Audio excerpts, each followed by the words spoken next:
یورثھا من یشاء من عبادی، اے میری قوم زمین فرعون کی نہیں ہے، یہ گریوی میں فرعون کو ملی ہوئی ہے. زمین کا بادشاہ کون ہے؟ اللہ ہے. تو جب اللہ ہے وہ جب چاہے گا سیکنڈوں میں چھین لے گا اس سے. وہ نہیں چھین رہا، اس میں کوئی حکمت ہے. تو جو اللہ کا کام ہے وہ اللہ کو کرنے دو، جو تمہارا کام ہے وہ تم کرو. ہمارا کام ہے بھکاریوں کی طرح، اس کا کام ہے زمین چھیننا، ہم اپنا کام کریں گے اور وہ اس کو اس کا کام کرنے دو، کیونکہ مالک وہ ہے، جب چاہے گا سیکنڈوں میں چھین لے گا.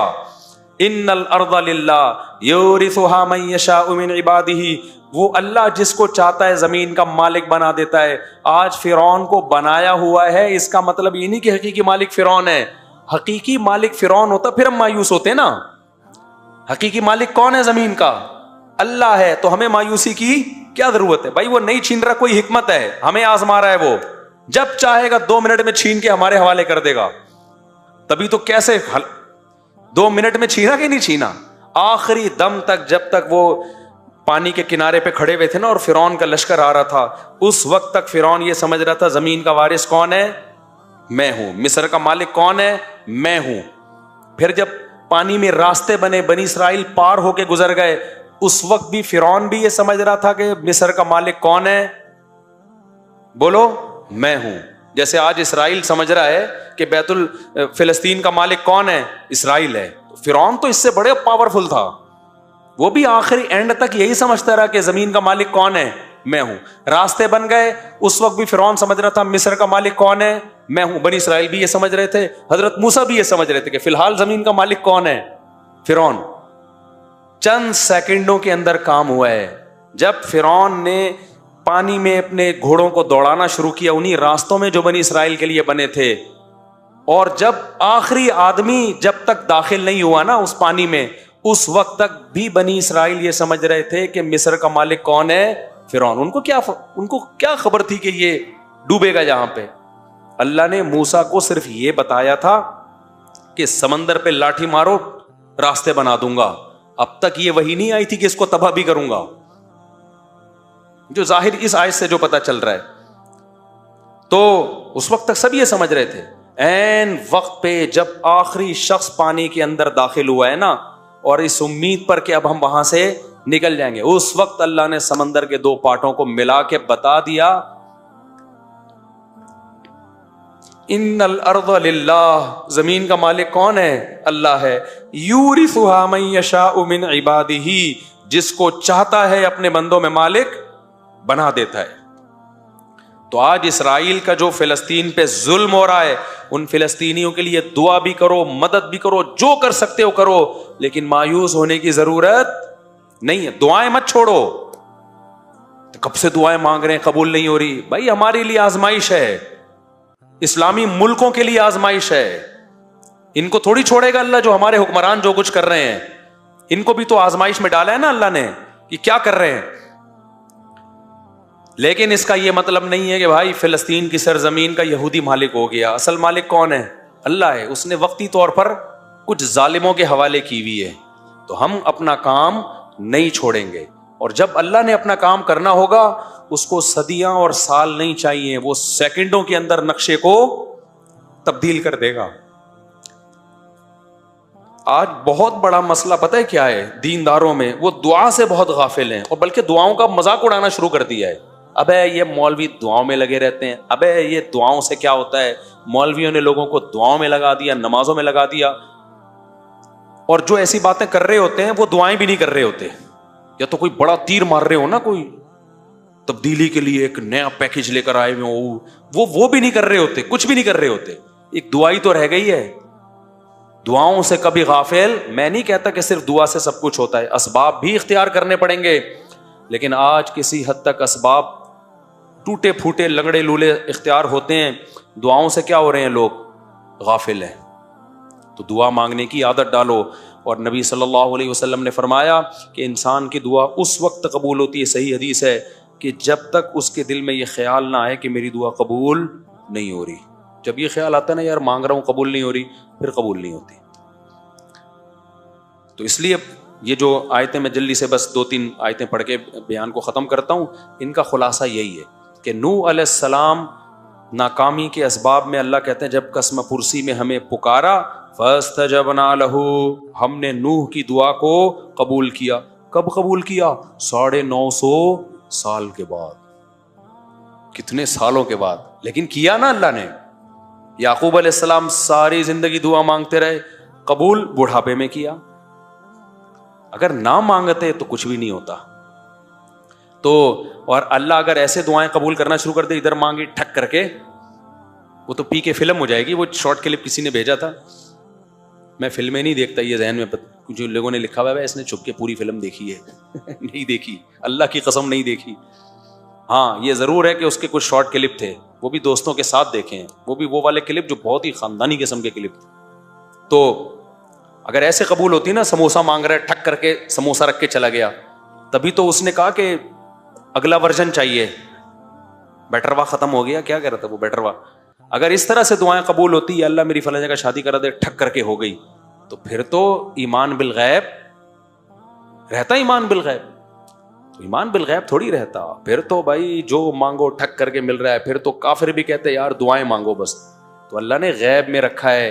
تبھی دعائیں وہ لوگ مانگتے ہیں جن کا ایمان بالغیب ہوتا ہے، وہ بہت جاندار دعائیں مانگتے ہیں. جن کا ایمان بالغیب نہیں ہے، ان کا ہر عبادت میں دل لگتا ہے، دعا میں ان کا دل نہیں لگتا. ان کو لگتا ہے یار یہ ایسے ہی بس جا رہا، وہ نماز پڑھ لے گا، قرآن پڑھ لے گا، دعا نہیں مانگے گا. تو اللہ تعالیٰ فرماتے ہیں فاستجبنا لہ، ہم نے ان کی دعا کو قبول کیا. ونصرناہ من القوم الذین کذبوا بآیاتنا، اور جو لوگ ہماری آیات کا انکار کرتے تھے ہم نے نوح کی ان پر مدد کی. نوح علیہ السلام کمزور تھے، ہم نے ان کی مدد کی. آگے اللہ نے سلیمان اور داؤد علیہ السلام کا تذکرہ کیا کہ ہم نے کیسے کیسے ان کو نوازا. پھر اللہ نے ایوب علیہ السلام کا ذکر کیا کہ ایوب علیہ السلام کئی سال بیماریوں میں رہے. آج بہت سے لوگ کہتے ہیں ہم اتنی بیماری ہیں اس کا مطلب خدا ہم سے ناراض ہے.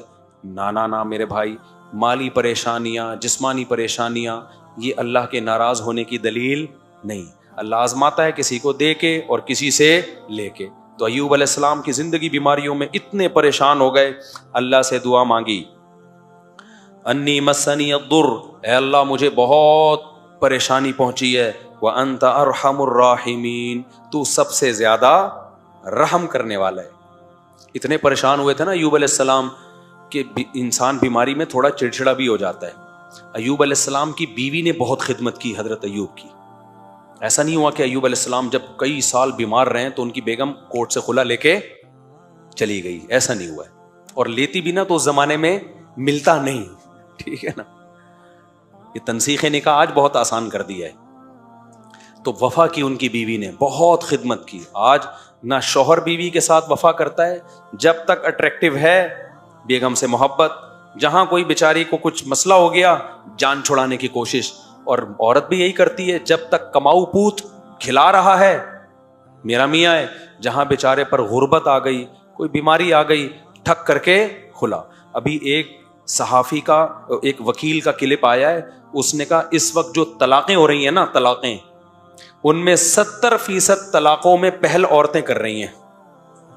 یہ جو بعض اسکالر کہتے ہیں نا مرد جلد بازی میں طلاقیں دیتے ہیں، کم ہے ریشو. عورتوں کا جلد بازی میں خلا لینے کا ریشو زیادہ ہے.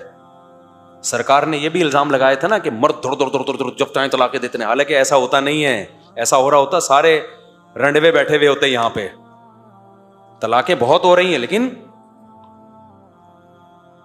برداشت کرنے والے مردوں کا ریشو طلاقیں دینے والے مردوں سے بہت زیادہ ہے. بہت زیادہ ریشو ہے. اتنے مرد میں اللہ نے برداشت زیادہ رکھی ہے. خواتین کو خلا کا جو یک طرفہ خلا کا اختیار دے دیا نا، اس کے نتیجہ میں نہیں، کوئی مولوی نہیں کہہ رہا، ایک وکیل کہہ رہا ہے. وکیل کہہ رہا ہے، لبرل وکیل ہے، وہ کہہ رہا ہے بھائی جو رجسٹرڈ طلاقیں ہیں ان میں 70% کس کی طرف سے ہیں؟ خواتین. کیونکہ برداشت ختم. ذرا سا مسئلہ ہوا ٹھک کر کے عدالت سے خلا لیا، پتلی گلی سے نکلی تو خاندانی نظام گیا تیل لینے، برباد ہو گیا. تو ایوب علیہ السلام کی بیوی نے اس بیماری میں ایوب علیہ السلام کی بہت خدمت کی. تھوڑی سی خدمت میں اونچ نیچ ہو گئی. ظاہر انسان بیمار ہوتا ہے، غصہ جلدی آتا ہے. حضرت ایوب علیہ السلام نے کہا کہ میں ٹھیک ہوا نا تجھے 100 کوڑے ماروں گا. اس سے اور قسم اٹھا لی، میں ٹھیک ہوا نا. کہیں اونچ نیچ ہو گئی ہوگی. بعد میں حضرت ایوب کو بڑی ندامت ہوئی کہ یہ تو بڑی وفادار بیوی ہے، لیکن قسم بھی اٹھا چکا ہوں. اب قسم بھی تو اللہ کے نام کی ہوتی ہے نا، تو اب قسم بھی اٹھا لی ہے، قسم توڑنا بھی بہت بڑا جرم ہے، اور بیوی کو کوڑے مارنا بھی اچھا بیوی اتنی اچھی بیوی ہے بھائی. تو اللہ نے حضرت ایوب علیہ السلام کو ہیلا بتایا. خذ بیدک ضغثا، دیکھو اللہ کی نظر میں ان کی بیوی کا کتنا بڑا مقام تھا. یہ تو ایک جزوی واقعہ ہے، اللہ حضرت ایوب کو بتا دیتا ان کا پرسنل معاملہ ہے. کیا ہیلا بتایا کہ ایک جھاڑو لو جس میں 100 تنکے ہوں، ایک ہی دفعہ میں لگا دو، بس قسم کیا ہو جائے گی. اور بیوی کو بتا دیں گے بھائی بیگم میں مارنا نہیں چاہتا، لیکن ایک قسم ہے اس کے کفارے سے بچنے کے لیے. تو جب پہلے سے بتا کے یہ سب کچھ کیا جائے تو بیگم کو انسلٹ محسوس نہیں ہوتی. تو اللہ نے کہا کہ ایک 100 سیخیں لو اور جگا کے ایک ہی دفعہ یوں کر کے لگا دو، 100 لگ گئے گے نا، بس ختم، بس کافی ہے اتنا. تو یہ تو پرسنل معاملہ تھا نا حضرت ایوب کا، اللہ نے اس کو قرآن کا حصہ بنا دیا. اس سے پتہ چلتا ہے کہ اللہ کو وفادار بیوی اتنی پسند ہے کہ اللہ اپنے پیغمبر کو ہیلا بھی بتا رہے ہیں اور اس کو قرآن کا حصہ بھی بنا رہے ہیں، یہ بتانے کے لیے کہ یہ پروٹوکول ایوب علیہ السلام کی بیوی کو میں نے دیا ہے. اور یہ طریقہ بھی بعض دفعہ مفتی ہیلے بتا رہے ہوتے ہیں نا، مفتی جو غلط مفتی بھی ہیلے بتا رہے ہوتے ہیں بعض دفعہ، ابے تو ایسا کر، حلالوں کے ہیلے جیسے بتا رہے ہوتے ہیں. اور بعض دفعہ ہیلے ایسے بتا رہے ہوتے ہیں کہ زکوٰۃ کے ہیلے، غریب کو دے 1 کروڑ روپے، اس نے لیا، مالک بن گیا، اس کے ہدیہ لے لے، جلیبیاں کھا بیٹھ گئے. بھائی ہو گیا نا، بھائی آپ نے اس کو مالک بنایا، زکوٰۃ ادا ہو گئی، اب اس کی مرضی، جس کو چاہے دے، وہ اپنی خوشی سے اگر آپ کو دے دے تو ہو گیا نا. کل ایک بندہ آیا کہہ رہے ہمارے مدرسے کے طلبہ ہیں، زکوٰۃ لیتے ہیں ہم لوگ، طلبہ کو مالک بنا کے پھر ہم مدرسے کی تعمیر میں لگا سکتے ہیں؟ میں نے کہا نہیں لگا سکتے. کہہ رہے نہیں، جب طلبہ کو مالک بنا دیا، زکوٰۃ تو ادا ہو گئی. میں نے کہا تو تجھے کوئی اتنی بڑی رقم دے اور مالک بنا کے اور پھر واپس لے تو تو دے کے دکھا واپس. بولے جب میں ہوں تو میں کیوں دوں؟ وہ بچہ کو پتا ہے میں ایویں ڈرامے بازی ہو رہی ہے میرے ساتھ، اس کو ہیلا کہتے ہیں نا، یہ ناجائز ہیلا ہے. بچے کو پتا ہے، ورنہ 1 لاکھ روپے کسی بچے کو دو، وہ کہے گا میں پاگل ہوں، میں مدرسے کی دیوار میں لگاؤں، میرے پیسیوں مثلا میرا ابا غریب، میری اماں غریب. تو یہ ناجائز ہیلا ہے. تو جیسے بعض 2 نمبر قسم کے مفتی غلط ہیلے بتا رہے ہوتے ہیں، لیکن یہاں ہیلا کون بتا رہا ہے؟ اللہ. کس کو؟ پیغمبر کو. کس کو بچانے کے لیے؟ ان کی بیوی کو بچانے کے لیے. تو جو بھی وفادار ہوگا، میاں ہو یا بیوی، اللہ کو وفاداروں کی قدر ہے. مشکلات میں مارکیٹ سے شارٹ ہونے والوں کی اللہ کو قدر نہیں ہے. کہ جب حالات اچھے تھے تو بہت بہترین میاں، حالات جہاں خراب ہوئے تو مارکیٹ سے ایک دم شارٹ. جج بیٹھا ہوا ہے ٹھپے لگانے کے لیے. جج جیسی کسی کی بیوی جائے نا، جج کی بیوی کو بھی کوئی اور جج طلاق دے رہا ہے آج کل، پورا سیٹ اپ ہی بڑھ گیا. ہاں بجلی میں بتاتا ہوں، وہ مسئلے بھی ابھی صبر کریں. اچھا میرے بھائی جلدی سے، میں یہ بہت مزے کی آیتیں ہیں یار، یہ مجھے تو بڑا مزہ آتا ہے. آگے اللہ کہتے ہیں دیکھو ہم نے اس مصیبت سے ایوب کو نکالا اس دعا کی برکت سے. تو اس سے پتہ چلتا ہے اللہ دعائیں قبول کرتا ہے. پھر آگے اللہ فرماتے ہیں کہ وَظَنُّونِ إِذْ ذَهَبَ مُغَاضِبًا، اس میں تو بڑا ہی مزہ آتا ہے پڑھنے میں. اللہ کہتے ہیں مچھلی والے کو بھی یاد کرو. مچھلی، اللہ نے یونس علیہ السلام کا نام کیا رکھ دیا؟ مچھلی والا. یہ بھی محبت ہے اللہ کی اپنے پیغمبروں سے. حالانکہ یونس علیہ السلام تو فرار ہو کے گئے تھے اللہ سے پوچھے بغیر، اور مچھلی نے کھا لیا. یہ سب تو بطور سزا کے ہوا ہے، لیکن پتہ چلتا ہے یہ دیکھنے میں سزا تھی، حقیقت میں سزا نہیں تھی. ہمارے حضرت اس کو اپنے الفاظ میں بتاتے تھے، یہ محبت کی چٹکی ہے. چٹکی کی 2 قسمیں ہوتی ہیں، ایک کسی کو تکلیف دینے کے لیے چٹکی لی جاتی ہے، ایک محبت میں چٹکی لی جاتی ہے. چیخیں دونوں میں سیم نکلتی ہیں. کیا خیال ہے؟ چیخیں دونوں میں کیا ہوتی ہیں؟ سیم، لیکن جذبات دونوں میں بالکل ڈفرینٹ ہوتے ہیں.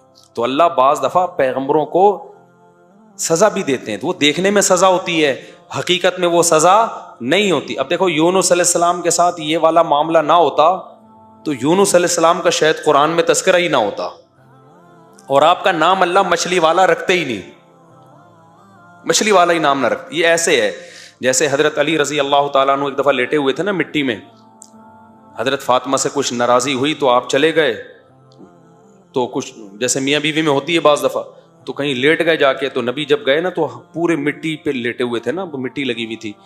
تو حضرت علی کو نبی نے فرمایا ابو تراب، مٹی والا. اب یہ لفظ بظاہر توہین ہے، لیکن حضرت علی کو اندازہ ہو گیا، یقین تھا کہ یہ توہین کی نیت سے نہیں ہے، یہ کیا ہے؟ محبت کی. تو حضرت علی نے اپنی کنیت ہی ابو تراب بنا لی، مٹی والا. تو بعض لفظ بذات خود تعظیم کے نہیں ہوتے، لیکن جب کسی بڑے کی زبان سے نکلتے ہیں تو وہ کیا بن جاتے ہیں؟ وہ تعظیم والے لفظ بن جاتے ہیں. اچھا، وقت ہمارا بہت ہو گیا ہے، تو یہ حضرت یونس علیہ السلام کا جو ہے نا ہم انشاءاللہ کل پڑھیں گے. یونس علیہ السلام کا ہے، آگے اللہ نے زکریا علیہ السلام کا. ان سب کا حاصل یہی ہے کہ سب مشکلات میں تھے اور کس کو پکارا انہوں نے؟ اللہ. ان میں کوئی کسی عامل کے پاس نہیں گیا، پھونکوں والی سرکار کے پاس نہیں گیا، کوئی کسی مزار پہ بولو نہیں گیا. کسی نے یہ نہیں کہا کہ اتنے سال ہو گئے مانگتے ہوئے.